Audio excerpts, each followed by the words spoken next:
ஐயா 3 ஆண்டு தான் இருக்கு. அவர் சொன்னது அண்ணன் நியாயமா தான் சொல்லியிருக்காரு, எந்த தப்பு இல்லை. ஒரு 100 மீட்டர் ரேஸ்ல அண்ணன் ஜெயக்குமாரன் என்ன சொல்லுவாருன்னா, எனக்கு 75 வயசு ஆயிருச்சு, 50 வயசு அனுபவம் இருக்கு, ஒலிம்பிக்ஸ்ல அனுப்புங்கன்னு சொல்லுவாரா? 100 மீட்டர் ரேஸ்ல யாரு ஓடணுமோ அவங்க தானே 100 மீட்டர் ரேஸ்ல ஓடணும். 3 ஆண்டு அனுபவம் இருக்கிறவங்க தான் 100 மீட்டர் ரேஸ்ல ஓடணும். ஜெயக்குமார் அண்ணன் வாதம் எப்படி இருக்குன்னா, அரசியல்ல வயசாயிருச்சுங்கிறதுக்காக ஒலிம்பிக்ஸ் அனுப்ப முடியுமா? இன்னைக்கு தமிழகத்தில் இளைஞர்களுடைய குரல் 40% வாக்காளர்கள் என்னுடைய வயசுல கீழே இருக்கிறாங்க. அவங்க வயசுல 20% வாக்காளர்கள் கூட இல்ல. சிந்தனை மாறிடுச்சு. இன்னைக்கு இளைஞன் அரசியலை வேற மாதிரி பார்க்கறான், அரசியல் வேற மாதிரி இருக்கணும்னு நினைக்கிறாங்க. அதனால இன்னைக்கு அனுபவம் தான் அரசியல்ல பெருசுன்னு அனுபவத்தை கொண்டு போனாங்கன்னா, இந்தியால 37 வயசு இருக்கக்கூடிய நிதின் காமத் ஒரு பில்லியனரா இருக்கார், $3.6 பில்லியன் ஃபோர்ப்ஸ் மேகசின்ல. அவரை போய் எனக்கு அனுபவம் குறைவுப்பா, எப்படி நீ $3.6 பில்லியன் வாங்கின, அந்த சொத்தை கொண்டே இன்னொருத்தர் கூட சொல்ல முடியுமா? ஆனால் இந்த வாதத்தை நான் மறுக்கிறேன். சொன்ன கருத்துல நியாயம் இருக்கலாம். அவருக்கு 3 ஆண்டு இருக்கு, எங்களுக்கு 30 ஆண்டு இருக்கு. அப்படி 3 ஆண்டுக்கு முன்னாடி 10 ஆண்டு நான் காவல்துறையில இருந்து, அதையே பார்க்க மறுக்கிறீங்க. 10 ஆண்டு காவல்துறையில எத்தனை அரசியல்வாதிகளை குப்பை கொட்டி இருப்பேன், எத்தனை பேர் அரசியல்வாதியை டீப்பா பார்த்திருப்பேன், அதையே மறுக்கிறீங்க. அதற்கு முன்பு இன்ஜினியரிங் 4 ஆண்டு படிச்சிருக்கேன், அதுவும் மக்களோட இருந்துதான், அதையே மறுக்கிறீங்க. லக்னோவில் 2 ஆண்டுகள் MBA படிச்சிருக்கேன், அதையும் வேண்டாங்கிறீங்க. 10 ஆண்டுகள் கிராமத்தில் மம்முட்டி பிடிச்சி தண்ணி பாய்ச்சிருக்கேன், பால் கறந்திருக்கேன், சாணி எடுத்திருக்கேன், விடிய விடிய அப்பாவோட தோட்டத்தில் போய் தண்ணி கட்டியிருக்கேன், அதையே மறுக்கிறீங்க. அதுவும் அனுபவம் தானே. 10-15 ஆண்டுகள் விவசாயியாக இருந்திருக்கின்றேன், மாணவனாக இருந்திருக்கின்றேன், காவல்துறை அதிகாரியாக இருந்திருக்கின்றேன். இவ்வளவு செஞ்சிருக்கு. இதெல்லாம் அனுபவம் இல்ல. அரசியல்னா கிளை தலைவரா ஒரு வெள்ளை வேட்டியை கட்டிக்கிட்டு வெள்ளை சட்டையை போட்டுக்கிட்டு கும்பிடு போட்டுக்கிட்டு அப்படியே எலெக்ஷனுக்கு பணம் கொடுத்தா தான் அரசியல்வாதியா? அது அவருடைய பாணியில் அரசியல்வாதியாக இருந்த அனுபவம் என்றால் இது இல்லைன்னு நான் சொல்றேன். ஆனால் அவர் ஓட்டப்பந்தயத்துக்கு போவாரா?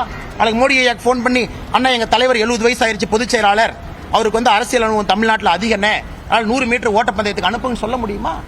அனுபவம் எங்க தேவையோ அனுபவம் இருக்கலாம். இன்னைக்கு உலகத்தில் இருக்கக்கூடிய தலைவர்களை பாருங்க. ஜேவியர் மேலி, அர்ஜென்டினா, வயசு என்னங்கண்ணா?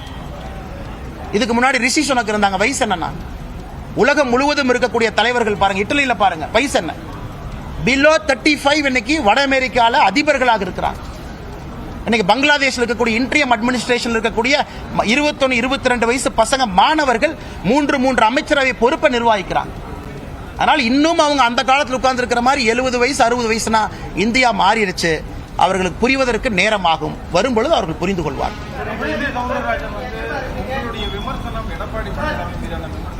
அண்ணே வந்துட்டேங்க ஐயா சார், வந்துட்டேன். இதை கேள்வி முடிச்சோன்னே வந்துட்டேன் சார்.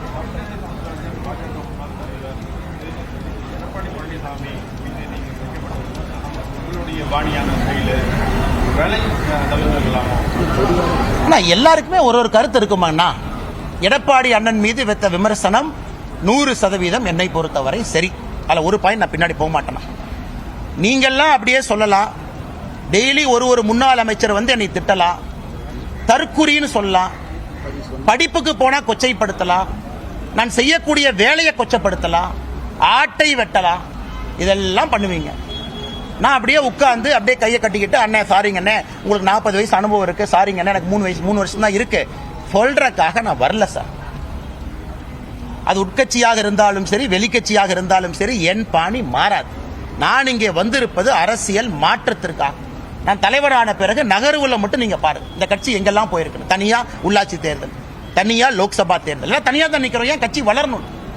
அதனால் எல்லா தலைவர்களுக்கும் மதிப்பளிக்கிற முக்கியமான மூத்த தலைவர்கள் அறிவுரை ஏத்துக்கிறேன். ஆனா சில விஷயத்துல நமக்குன்னு பாலிடிக்ஸ்ல ஓன் ஸ்டைல் இருக்கணும். நம்ம எல்லாத்தையும் காப்பிடிக்க ஆரம்பிச்சோம்னா எந்த வழியில போறோம்னே தெரியாம எங்கேயோ மாட்டிக்கும். அவர்களுடைய கையை காலை பிடிச்ச பதவிக்கு வந்தான் அண்ணன் எடப்பாடி பழனிசாமி அவர்கள் சொன்னாங்க. அப்ப இன்னைக்கு பேசக்கூடிய தலைவர்கள் எங்க போனாங்க? அந்த தலைவர்கள் பேசியிருக்கலாமே.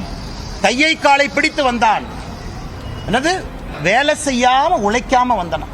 விடிய விடிய படிச்சது எனக்கு தெரியுமல்ல, விடிய விடிய பால் கறந்தது எனக்கு தெரியுமல்ல, விடிய விடிய எங்க அப்பாவோட மம்முட்டி பிடிச்ச கை என்ன காப்பு கச்சிருக்கு பாருங்க, 20 வருஷம் ஆனால் அது எனக்கு தெரியுமல்ல.